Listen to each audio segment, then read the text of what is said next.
आज की press conference बुलाने का मकसद था कि 9 अगस्त को अखिलेश यादव का दौरा मालेगांव मुलतवी किया गया है।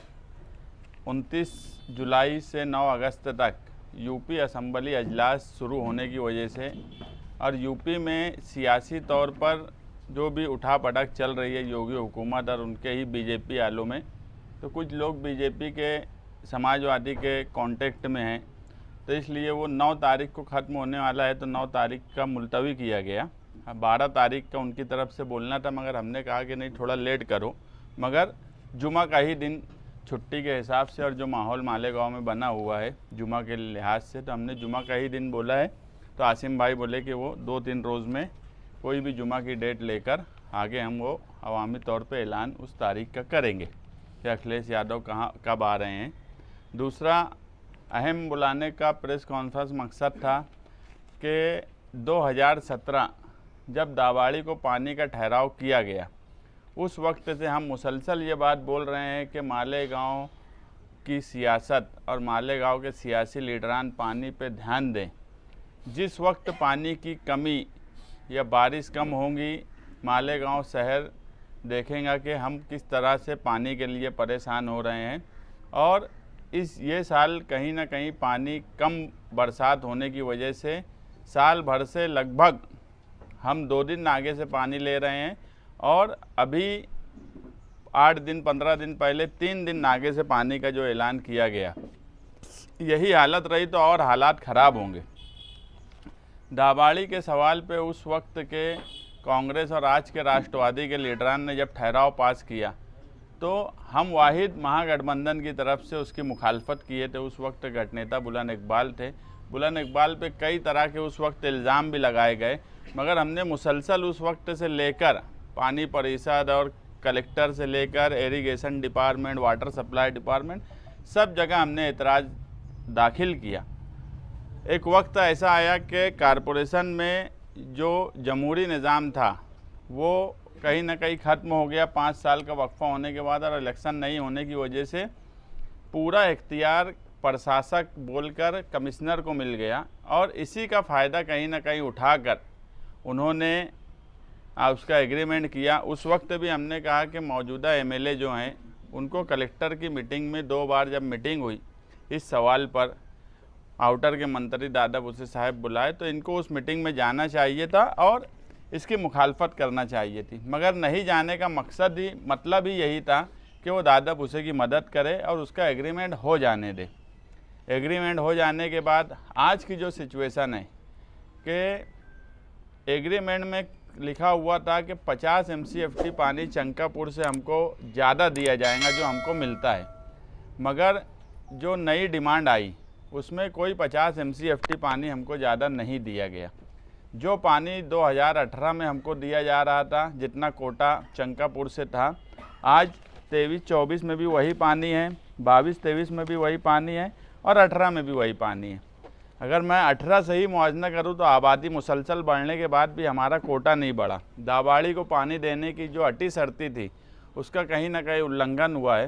तो अब हम ये बात मानते हैं कि दावाड़ी का जो एग्रीमेंट है उसको फ़ौरन कमिश्नर ने रद्द करना चाहिए। शहर के तमाम ही सियासी पार्टी के लोगों ने इस पर ऑब्जेक्शन लेना चाहिए।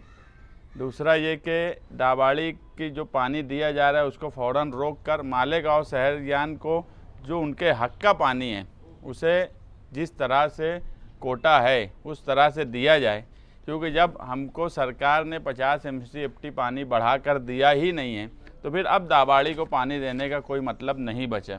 हम अव्वल दिन से बोल रहे हैं कि तलवाड़ा तालाब पर आउटर के लोगों की बुरी नीयत है, और यही वजह थी कि तलवाड़ा की पाइपलाइन के लिए सबसे बुलंद आवाज़ हमारी थी, सबसे ज़्यादा कोशिश हमारी थी, और उसका काम भी चालू हुआ है।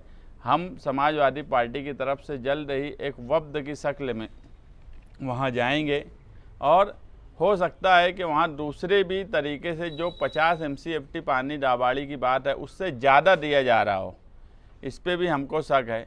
तो वो सब रोकने के लिए हम वहाँ जाएंगे, मुआयना करेंगे और उसको कहीं ना कहीं रोकेंगे। जो भी इल्लीगल काम काज है उसको रोकने की हम कोशिश करेंगे।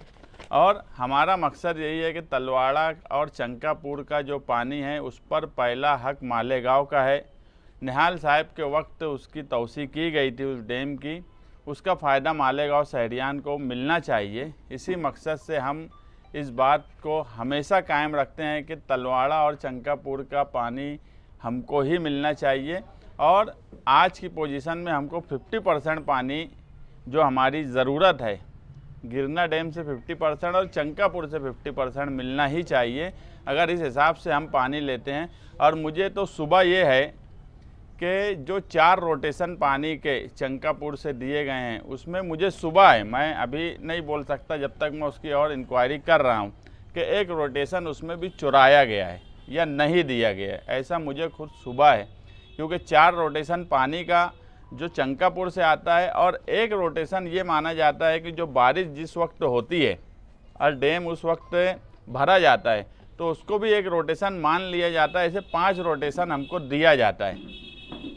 ये हमारा 5 रोटेशन का सिस्टम है हर साल का, मगर मुझे लगता है कि इस मर्तबा 4 ही रोटेशन आया है और 5वां रोटेशन कहीं ना कोई गड़बड़ हुई है। यानी हर तरीके से चंकापुर तलवाड़ा के डैम में कोई ना कोई ऐसा काम किया जा रहा है कि मालेगांव शहरियान को धीरे धीरे वो पानी नहीं मिले।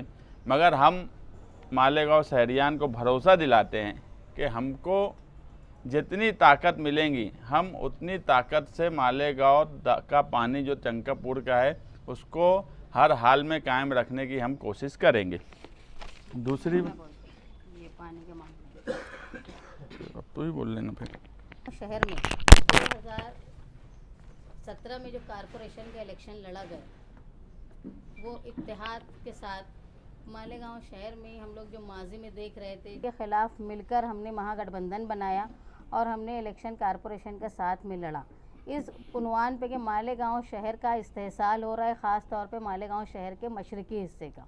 इलेक्शन हुआ, इलेक्शन के बाद ऐसे हालात हुए कि मेजॉरिटी किसी को नहीं मिली, लेकिन शेख रशीद, शेख आसिफ खान वादे को हर तरह से उनकी ये कोशिश रही कि वो इक़्तिदार में आए और इक़्तिदार में आने के लिए उन्होंने हर तरह के फ़ैसले ऐसे किए जिससे मालेगांव शहर के मशरकी हिस्से का नुकसान हो रहा था। सबसे बड़ा फ़ैसला जो उन्होंने किया कि जो मालेगांव शहर की मिल्कियत थी, जो पानी कारपोरेशन का था, वो पानी का उन्होंने एक तरह से सौदा किया जिसको उन्होंने ऐलानिया कबूल भी किया। पहली महासभा जब हुई शेख रशीद साहब के मेयर बनने के बाद, उसमें उन्होंने ये ठहराव किया कि मालेगांव शहर का जो पानी है वो दाभाड़ी को दिया जाएगा, क्योंकि उनके सपोर्ट जो शिवसेना ने दिया उनको, उसमें ये सौदेबाजी थी कि ये बदले में मालेगांव का पानी देंगे। हम उस वक्त भी कांग्रेस पार्टी का मुखालफत कर रहे थे और ये बोल रहे थे कि ये पानी तुम्हारा नहीं है, ये पानी मालेगांव शहर का है। और मालेगांव शहर के पानी की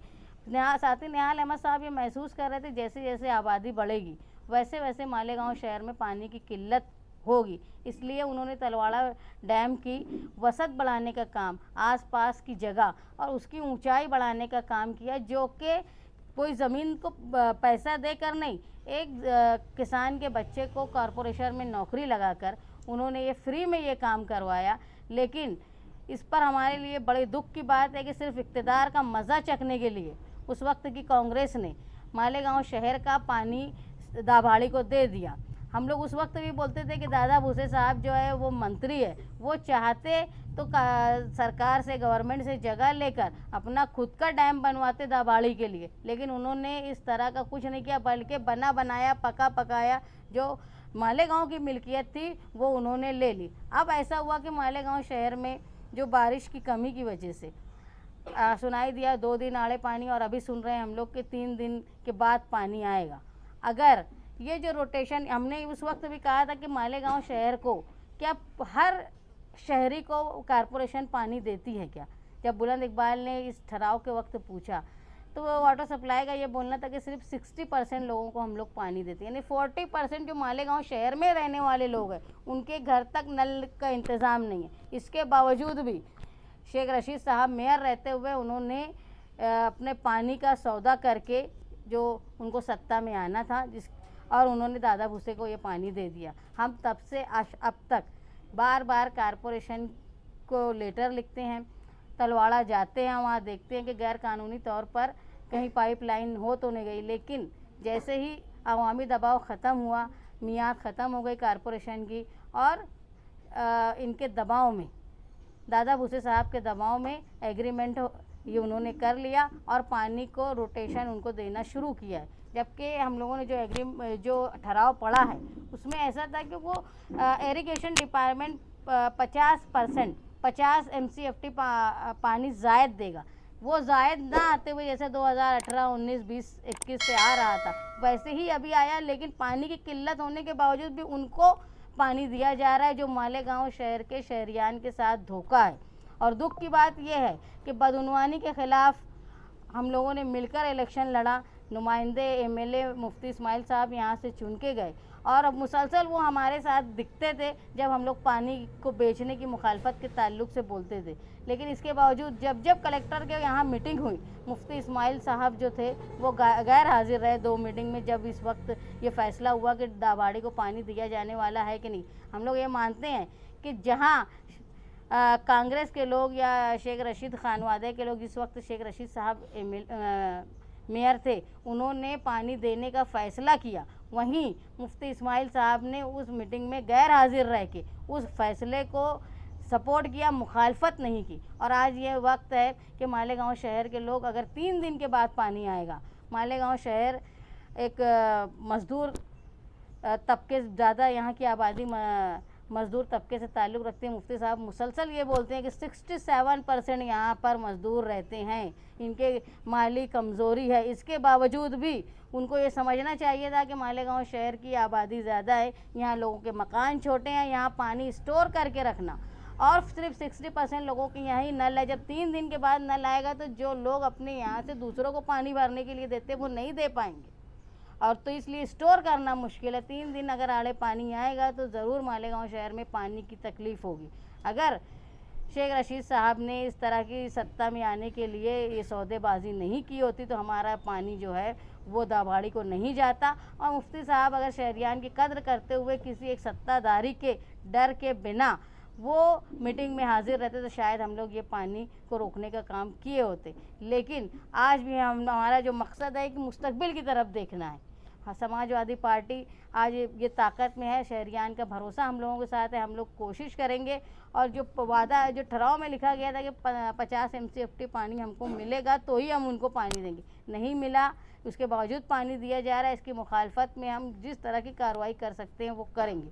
दूसरा एक बात ये थी कि तलवाड़ा से जब मालेगांव शहर में पानी आता है तो उसको पानी को चोरी हो जाता है, इसलिए हम लोग मुसलसल तहरीक चला रहे थे कि उसको पाइपलाइन मजबूत की जाए। इससे पहले लीकेज की वजह से पानी रास्ते में किसान हो या दूसरे लोगों वो चुरा लिया करते थे। ऐसा माना जाता है कि तकरीबन 40 से 45% पानी चोरी हो जाता था रास्ते में।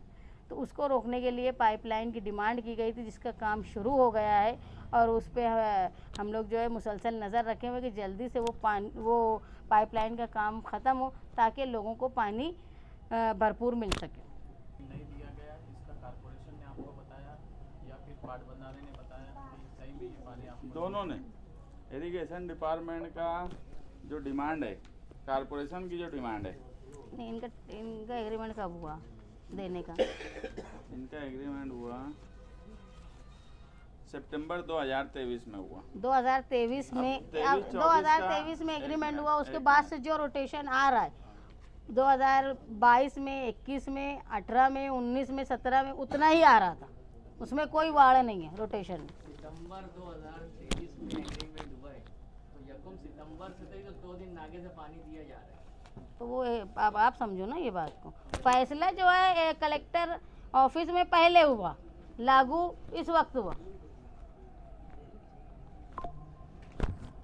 उसके बाद जो 23-24 का मालेगांव का डिमांड था ना, 25 सितंबर 2023 को जो डिमांड भेजे ना 23-24 का, तो उसके अंदर भी 513 MCFT ही पानी मांगा गया। और यही डिमांड जो है अपनी 2018 से चली आ रही।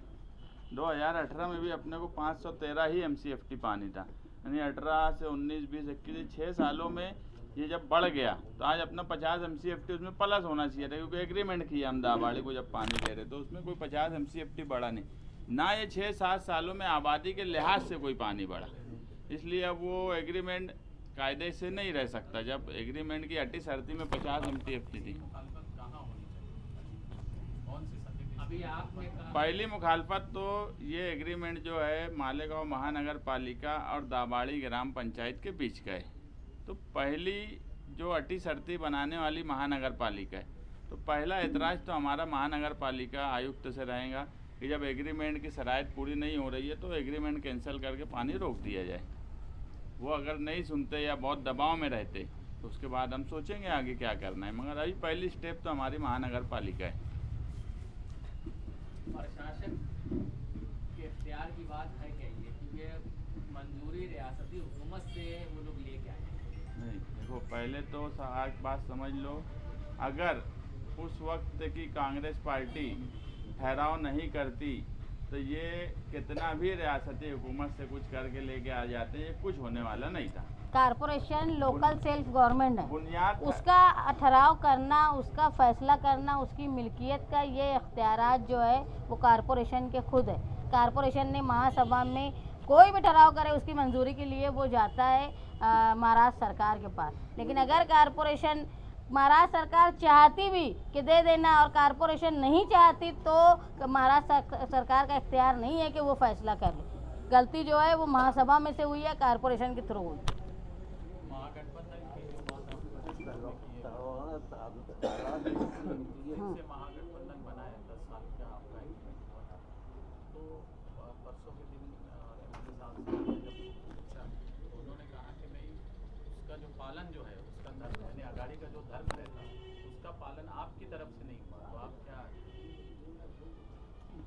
महागठबंधन 2017 में बना। महागठबंधन बनाने का मकसद हम लोग जो महसूस कर रहे थे कि मालेगांव शहर में गुंडागर्दी, बदउनवानी, चोरी बहुत ज़्यादा होती है, यानी बैतुल माल की चोरी, उसकी मुखालफत करने के लिए, उसको रोकने के लिए महागठबंधन बना, जो मुफ्ती साहब राष्ट्रवादी और हमारे बीच में बना। और हमारा मकसद यही था कि हमने मालेगांव शहर के मशरकी हिस्से का डेवलपमेंट के लिए मिलकर काम करना चाहिए। और हमने इलेक्शन लड़ा। इलेक्शन लड़ने के बाद इख्तिदार नहीं आए। ये बात सही है कि 2024 तक ये फ़ैसला हुआ था कि हम साथ में रहेंगे, लेकिन 2019 के इलेक्शन के बाद से आप देखेंगे मुसलसल महागठबंधन को तोड़ने का काम मुफ्ती साहब के लोगों के थ्रू किया गया, जिनको हम लोगों ने यहाँ जो बैठे हुए काफ़ी लोग ज़िम्मेदार ऐसे हैं जिन्होंने बुला के मुफ्ती साहब को बोला कि आप उनको मना करो। आप जिनके नाम से, जिनकी नसीहत, जिनकी वसीयत बोल बोल के आप वोट मांगे, उनके ख़िलाफ़ बोला जा रहा है, वो इस दुनिया में नहीं है। इसके बावजूद भी वो रोक नहीं पाए। अगर वो रोक नहीं पाए तो समझना चाहिए कि उनकी लीडरशिप की कमी थी कि उनके वर्कर उनकी बात नहीं सुनते थे। दूसरा ये कि जो फैसला हुआ था, एग्रीमेंट हुआ था, वो एग्रीमेंट में 2019 के असम्बली इलेक्शन में मुफ्ती साहब उम्मीदवार रहेंगे, ये फ़ैसला लिखा हुआ था। 2024 में कौन उम्मीदवार रहेगा वो ये लिखा नहीं था। अगर मुफ्ती साहब के पास सारे दस्तावेज़ हैं तो वो जिस तरह मीडिया के सामने गठबंधन का फ़र्ज़ निभाने की बात करते तो वो कागजात मीडिया के सामने पेश करें। दूसरी बात ये कि हम लोग 2019 से आज तक जो देख रहे हैं कि मुफ्ती साहब हर महाज पर नुमाइंदगी करने में नाकाम और कमज़ोर रहे, चाहे वो पावर सप्लाई का मामला हो, चाहे बुनकरों की सहूलत का मामला हो। यहाँ तक कि जब बुनकरों के लिए स्टडी ग्रुप बना तो मालेगांव शहर जो सबसे बड़ा पावर लूम का मरकज़ है, वहाँ के एमएलए को नहीं लिया गया। यानी इनकी नुमाइंदगी इतनी कमज़ोर थी कि ज़रूरी नहीं समझा उन्होंने, जहाँ थोड़े थोड़े लूम है वहाँ के लोगों को लिया गया। पावर कंपनी की जो दादागिरी है, इसके ख़िलाफ़ भी मुफ्ती साहब का ज़ीरो हिकमत अमली रही। उसके बाद जो पुलिस की गुंडागर्दी जिसको बोलेंगे, जो 12 नवंबर का मामला था, 12 नवंबर के मामले में इन्होंने जो बेगुनाह 60 से ज़ायद लोग गिरफ़्तार थे, उस वक्त भी इन्होंने किसी तरह की रहनुमाई नहीं की, किसी तरह की कोशिश नहीं की लोगों को बचाने के लिए। जब गढ़ की यात्रा का मामला हुआ, शरपसंद लोग लड़ाई करने लगे। ऐसा था कि रमज़ान के अय्याम में कई मस्जिदों में तरावी में खलल हुआ, तरावी हुई नहीं। उस वक्त ये कहा गया कि मसलहत से काम लो। मसलहत तो आवाम के बीच में करनी चाहिए थी, लेकिन ऐवान में और डिपार्टमेंट में सख्ती से बोला जाना चाहिए था। वहाँ भी हमारी जो है नुमाइंदगी कमज़ोर रही, ना के बराबर रही। यहाँ तक कि नीलेश राणे, नितेश राणे, चाहे वो किला झोपड़पट्टी के ख़िलाफ़ बोलते हो या उन्होंने लैंड जिहाद की बात की, वहाँ पर भी इन्होंने ऐसे तो मीडिया में कहा, लेकिन जहाँ बोलना चाहिए था असम्बली में, वहाँ ऐसे शरपसंदों के ख़िलाफ़ कुछ नहीं बोला गया। बल्कि हम ये मानते हैं कि 2019 से लेके आज तक जो लोग हारने वाले उम्मीदवार के ख़िलाफ़ थे, चाहे वो रिजवान सर हो, चाहे वो आमीन मेंबर हो, चाहे वो एजाज बेग हो, चाहे मालिक यूनुस ईसा हो, इन सब पर हमला हुआ है। शफीक एंटी करप्शन, ये इतनी उनकी हारने के बाद हिम्मत थी, ये सब जानते कि हमला करवाने वाले लोग कौन थे। इतनी हारने वालों की हिम्मत थी और जीतने वाले अपने साथियों को बचाने में नाकाम रहे। और आप देखेंगे उनको और उनके घर के लोगों को कोई नुकसान नहीं हुआ। रिजवान सर के यहाँ घर में जहाँ उनकी बीवी और उनके बच्चे मौजूद हैं, अंधाधुंध गोलियां चली, वो तो अल्लाह की मर्जी थी कि इनको कोई नुकसान नहीं हुआ। जिस तरह मालिक यूनुस ईसा पे हमला हुआ, वो तो बड़ी बात थी कि वो बच गए, हिम्मत वाले थे, ताकतवर थे। जिस तरह शफीक एंटी करप्शन वाले के सर पर वार हुआ, जिस तरह हमला 2 बार एजाज बेग के घर में हुआ, मुसलसल अपने साथियों को बचाने में ये नाकाम रहे। किसी तरह का दबदबा ना पुलिस डिपार्टमेंट ने, ना किसी भी डिपार्टमेंट में इनका रहा कि ये बचा पाए। इन्होंने खुद सिविल हॉस्पिटल में बैठ के बोला कि मुझे बेवकूफ़ और फला फला समझा जाता है। तो और इनके ऊपर कोई हमला नहीं हो रहा। तो हम लोग ये महसूस कर रहे हैं कि भाई ये अपनी रहनुमाई करने में इंतहाई कमज़ोर है। गठबंधन आज भी अगर है, ये मानते हैं ये, तो गठबंधन को करने वाले जो लोग थे, जो इसमें बड़ी ताकत थी, जिन्होंने जमा किया था, आज भी उन्होंने बैठना चाहिए और हमारी बातें और गठबंधन के कागजात जो मुफ्ती साहब के पास दस्तावेज मौजूद हैं, उसको लेकर बैठें और ये फैसला करें कि भाई ये अगर नाकाम है रहनुमाई करने में, तो गठबंधन का अब हक, फ़र्ज़ और धर्म मुफ्ती साहब ने निभाना चाहिए। आपके कहने के निभाना चाहिए, इसका मतलब ये है कि आपको सपोर्ट। आज के सियासी हालात जो है वो एकदम साफ हैं कि शेख रशीद खानवादा इलेक्शन लड़ने वाला है, मुफ्ती साहब इलेक्शन लड़ने वाले हैं। आज जो 5 साल में इनके कामकाज को लेकर आवाम बिल्कुल मुतमईन नहीं है और कहीं ना कहीं ये लगता है कि अब इनकी ये पोजीशन इस शहर में नहीं बची है कि वो शेख आसिफ को हरा सकते हैं। तो गठबंधन का धर्म निभाने की पारी उनकी है कि वो शान इनकी हिमायत करे और गठबंधन का धर्म निभाए। हम उनके साथ में रहेंगे हर वक्त। अगर मैं कहूँ इस शहर में हर वक्त वो जो गुरूर और घमंड की बात बोलते कि हमने 2 सीट लेकर आ गई, ऐसे बोलते हैं कि हम जैसे कभी सियासत में थे ही नहीं। ये शहर का बसना और निहाल साहब की सियासत ये एक साथ जुड़ी हुई है। कितने एहसान कितने लोगों पे किए गए, हमने कभी नहीं बोले। अगर ये बोलते हैं कि मालिक यूनुस ईसा को मेयर नहीं बनाते तो भुट्टा बेचता वो, उसको वो नहीं करते तो ये करता वो, ये गुरूर और घमंड की बात है। अगर 2007 में निहाल साहब मालिक भाई को कारपोरेटर नहीं बनाते तो क्या वो मेयर बन पाते? उस वक्त पहले तो जनता दल से वो मेयर बने, मगर हमने कभी ये बात नहीं बोली। और ये 2007 में सियासत में आए, उसके बाद से मुसलसल इनका डाउनफॉल रहा। 2007 में इनकी 27 सीट आई, 9 में ये असम्बली चुन के आए, 12 में इनकी 19 सीट हो गई, कम हुई। 14 में ये एक नए लड़के से इलेक्शन हार गए जिसको हमने 2002 में आसिफ शेख को कारपोरेटर बनने के लिए नाको चने छपवा दिए थे, तो 153 वोट से चुन के आ पाए थे। डर और खौफ हमारा ऐसा था कि 2007 में मुफ्ती साहब से सेटिंग करके और बिन विरोध हो गए।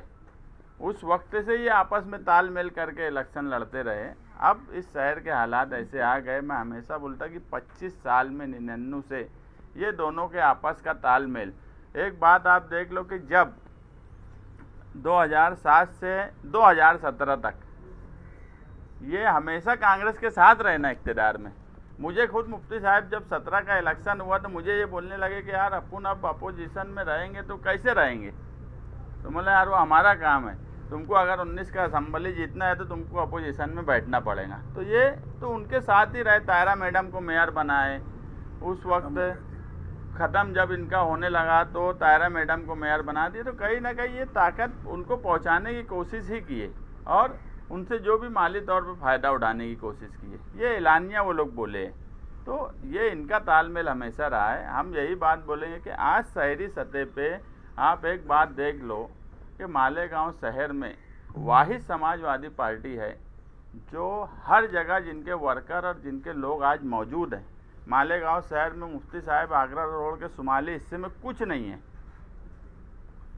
कच्चे एरिया में तुम चले जाएंगे। पहली बार एमएलए बनने के बाद भी सड़क के इस पार बाद वाली कारपोरेशन में एक उनका कारपोरेटर नहीं था मुफ्ती साहब का। हम अगर ये बोलते कि हम तुम्हारे साथ में तो तुम्हारी साथ से इधर चुन के नहीं आती महागठबंधन, लेकिन हम लोग कभी तकब्बुर की बात नहीं करते कि सियासत में मौके आते हैं और एक दूसरे का साथ लिया जाता है। अगर तुम्हारा साथ दिए, जैसा आप बोल रहे हैं, अगर वो एग्रीमेंट सामने रखेंगे, कुछ लीडर अगर बैठ गए तो आप बैठना पसंद करेंगे? हाँ तो पहले दिन से बोल रहे कि बैठ के बात करो। बैठे ना, एग्रीमेंट ले। जो 5 साल की कारकर्दगी है, 5 साल में क्या क्या लोगों के साथ हुआ। मैं एक बात बोला कि यार, अभी शान भी बोले कि यार सारे लोगों के पर हमला हुआ, इनके ऊपर ही नहीं हुआ। मेरा मकसद ये नहीं है कि उनके ऊपर हो, नहीं, बहुत अच्छी बात है, वो सेफ़ है, उनकी फैमिली सेफ़ है। हमारी दुआ भी ये है कि वो सेफ़ रहे। मगर सारी तकलीफ तो जो उनके साथ इलेक्शन लड़े वो उठाए ना। वो गोली की शक्ल में हो, जेल की शक्ल में हो, मार धाड़ की शक्ल में हो, इनके किसी लोगों को कोई तकलीफ इनके घर पे नहीं हुई और बहुत अच्छी बात है। नहीं, हमारा सिर्फ मानना ये है कि मुफ्ती साहब पूरी तरह नाकाम इस 5 साल में हो गए हैं। इसलिए अगर आज शेख आसिफ को हराने की ज़रूरत है तो उनको बैठ के गठबंधन का धर्म निभाने की बात हमारे साथ करना चाहिए। आपने कहा कि महागठबंधन इसलिए बना था कि गुंडागर्दी और बैतुल माल की हिफाजत। क्या आपको लगता है कि गुंडागर्दी रोकने में और बैतुल माल की हिफाजत करने में महागठबंधन सक्सेस हुआ है? हमारा मकसद ये था कि जो लोग बदउनवानी करते हैं उनको सत्ता में नहीं आने देना चाहिए। लेकिन 2017 में जो कारपोरेशन का इलेक्शन हुआ उसमें मालेगांव शहर के मशरकी हिस्से के फंड, पानी, ये सब का सौदा करके कांग्रेस पार्टी ने अपना मेयर बना लिया दादा भुट्टे के साथ मिलकर। हम वहीं रोकने में नाकाम रहे। उसके बाद से हम असेंबली में हमारे महागठबंधन के उम्मीदवार चुनकर गए। हमारी यह उम्मीद थी कि अब हम असेंबली से रहनुमाई करते हुए इसको रोकने की कोशिश करेंगे। यही मैंने आपको बताया कि हर फील्ड में हमारे चुने हुए नुमाइंदे कमज़ोर साबित हुए। यहाँ तक कि उनके लिए जो लोग काम किए उन पर हमला करने वालों, उनको बचाने में हम लोग जो हमारे साथी थे उनको बचाने में मुफ्ती साहब नाकाम रहे। यहाँ तक कि जिन्होंने गुनाह किया, जो लोगों ने गोलीबार किया, उनको सज़ा दिलाने में भी नाकाम रहे। ऐसा शहर भी मानने लगा है। तो वो तो उन्होंने ऐसा कहा आसिफ शेख के खिलाफ आज ताकत से हमको लड़ना है, तो हम भी चाहते हैं कि वो हमारे साथ रहें। मुफ्ती साहब, अहम मकसद महागठबंधन का ये था।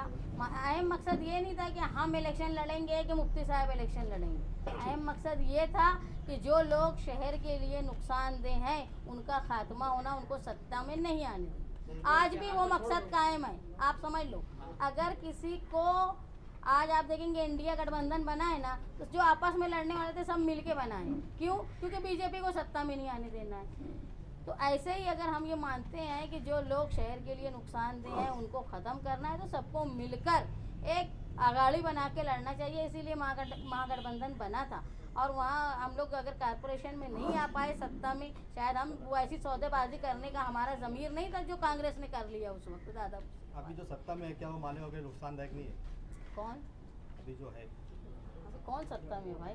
जो एमएलए अभी तो वही है, वो हाँ, अकेले जो मतलब एक अभी एमएलए जो है वो अपनी नुमाइंदगी करने में नाकाम रहे। तो गठबंधन का मतलब ये है कि हम जिनके खिलाफ लड़ रहे हैं, अगर हम नाकाम रहे तो वो मौका उठा लेते। अब वो उन्होंने वो किया और वो नाकाम रहे। हर महाज पे मैंने आपको बताया कि हर जगह वो नाकाम रहे, चाहे मुखालफत करनी हो या जहाँ रहने हो। पानी का मामला आप देख लीजिए, पानी के बारे में वो भी बोलते थे कि पानी बेच डाले, पानी दे दिए दादा भुसे को। लेकिन जहाँ जाके उनको रोकना चाहिए था इरिगेशन डिपार्टमेंट में, कलेक्टर की ऑफिस में बैठ के, वहाँ वो नहीं गए। क्या ऐसा नहीं हो सकता कि मुफ्ती इस्माइल पे नाकाम एमएलए की तनकीद और गठबंधन का धर्म साथ साथ चल सके? ये तो हो ही नहीं सकता ना। नहीं क्या वो गठबंधन तो साथ में रहेगा, लेकिन अगर वो चाहते थे गठबंधन साथ में रहे, लेकिन अगर वो नुमाइंदगी करने में नाकाम है, और उन्होंने भी मान लेना चाहिए शहर के लोगों से मिलकर, और जो रहनुमाई कर सकते हैं उनको मौका दें और वो काम करें। असेंबली इलेक्शन का मैनिफेस्टो मैं और हमारे साथ कुछ लोग मिलके बनाए थे। ये बात मुमकिन है कि कोई पार्टी या कोई लीडर 100% मैनिफेस्टो पे जो बात बोला है उस पर अमल नहीं हो सकती, मगर ये बात बोलना कि मैं मैनिफेस्टो मेरा कुछ काम नहीं किया, या उन्होंने ये बताना कि मैनिफेस्टो पे उन्होंने कितने % काम किया, तो कहीं ना कहीं वो खुद ही ये बात साबित अब खुद से करते हैं कि वो काम नहीं किए। मैनिफेस्टो पे काम मैं नहीं किया, वो साफ बोले। बोलना ये चाहिए था कि मैं 70% काम किया, 100 काम थे तो मैं 90 काम किया, 10 काम नहीं कर सका, वो समझ में आने वाली है। एक काम मैनिफेस्टो का नहीं कर पाए वो। मुस्तकीम भाई, जो भी इल्ज़ाम मौजूदा एमएलए पे आपने लगाए कि वो नाकाम है, काम नहीं कर पाए, बहुत सी चीज़ें आपने बताई, तो आपको ये नहीं लगता कि आप भी जिम्मेदार हैं ये सब चीज़ों के, क्योंकि आपने ही उनको जिताया है, उनकी नहीं, ताकत नहीं, बनाई। देखो एक बात समझ लो, तो फिर तुम बात यह है कि कोशिश आदमी करता, आवाम वोट देती, एक भरोसे पे देती। मैं तो बदनवानी के सवाल पे वो मेरे सामने एक सवाल इससे पहले भी वो बोले कि काम रुकवाने की कोशिश किया। सच बात यह है कि मैं इससे पहले भी बोल चुका कि मुफ्ती साहब जिस चौक पर, जिस चौराहे पर, जिस जगह, जिस घड़ी, जिस वक्त, जो तारीख, सब वो तय करे और मुझे बुला ले। सच्ची बात यह है कि ठेकेदारी करने की नीयत से उन्होंने काम रोकने की कोशिश की, और मेरी कोशिश उस वक्त भी ये थी कि काम किया जाए जल्दी। अगर उनके पास ये पेपर मौजूद है तो वो जहाँ बोलेंगे मैं वहाँ आके तैयार है बैठने के लिए, और वो साबित कर दे कि काम वो रोक रहे थे कि मैं रोक रहा था मीडिया के सामने। सच बात ये है कि कोई आदमी किसी का साथ देता है तो ये भरोसे पे देता है कि वो कुछ ना कुछ करेंगे, मगर जब वो नहीं कर पाए तो उसमें कोई कसूरवार, अगर हम कसूरवार खुद को मानेंगे तो आज हम ये मान रहे हैं कि आप एक शहर को तीसरी क़यादत की ज़रूरत है। 25 साल से ये शहर ने ये दोनों लोगों की जुगलबंदी बोलो या मिली जोड़ बोलो, ये देख चुका, और कहीं ना कहीं शहर में ये लहर बन रही है कि अब ये दोनों के खिलाफ कोई तीसरा आदमी को शहर की नुमाइंदगी करना चाहिए। दाबाड़ी से शुरू हुई प्रेस कॉन्फ्रेंस इधर आ गई गठबंधन 9 अगस्त से शुरू। हाँ, 9 अगस्त से शुरू की। तो दाबाड़ी को पानी देने में जहाँ साबका बरसर इक़्तिदार जिम्मेदार है, क्या मौजूदा एमएलए भी उतने ही जिम्मेदार है? नहीं, सबसे बड़े जिम्मेदार जो है वो साबका जो दौर इक़्तिदार में थे वो हैं। अगर वो बुनियाद नहीं डालते ठहराव की तो शुरुआत नहीं होती। उतने तो नहीं, मगर कसूरवार एग्रीमेंट के टाइम मुफ्ती साहब जरूर है।